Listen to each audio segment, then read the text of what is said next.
And that starts with saying no. Okay? Your calendar, you could have the greatest calendar after this course, and I'm going to invite you to put a calendar together with all the concepts that we go over here. But at the end of the day, if you can't follow through when somebody's going to bombard your time, when you've put this in your calendar as important and somebody asks you to switch it, if you can't say no, then this will be all useless. So there needs to be a level of strength in you to say no. A discipline needs to happen within you.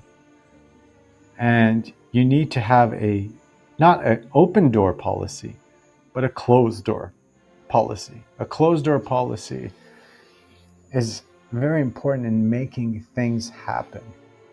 One of the business owners I worked with at the end of 3 months told me, you know what, the most important thing you said to me, he said, was shut your office door. Shut your office door because everyone is going in and disturbing you and you can't get anything done. So shut your office door. Let everyone know this time is important time for me. And if you need to contact me, do it after this time.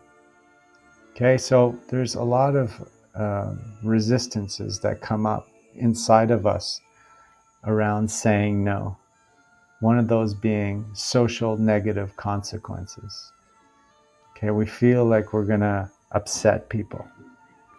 People are going to be disappointed. We don't want to disappoint them. We don't want to offend them. We don't want to hurt that relationship.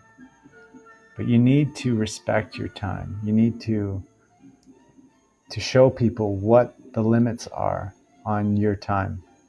And they're going to respect you for that. At first, they may get triggered by it.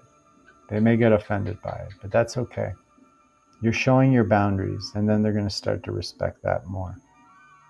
Okay, so you got to first start by respecting yourself and setting those times and making sure that you follow through with it. Another thing that we're afraid of is fear of conflict. We don't want to create conflict. We just want to be a harmony hummingbird, We don't want to disrupt anything, so we avoid conflict. So we just let people bombard it and we say yes. See, when I was here in this go with the flow mode, I was saying yes to everything. My relationship with life was yes, yes, yes. And that brought me down a whole bunch of different paths that didn't serve. What serves is saying no, because I know where I'm going. Right? So I'm saying that because no has a lot to do, being able to say no has a lot to do with knowing where you're going. Because if you don't know where you're going to be pulled into things that, that may sound right, may sound good. So you'll maybe switch opportunities. Okay, that sounds good. So I'm going to go in this opportunity. I'm going to give up on what I was doing. And now I'm going to give up again. And I'm going to start another business, or I'm going to start this other project. And as I start to gain momentum on it, some other opportunity comes up, and I'm going to veer that way. In the end, you get nowhere. Saying no is about staying focused on a direction and saying no to everything but the vision I have ahead of me.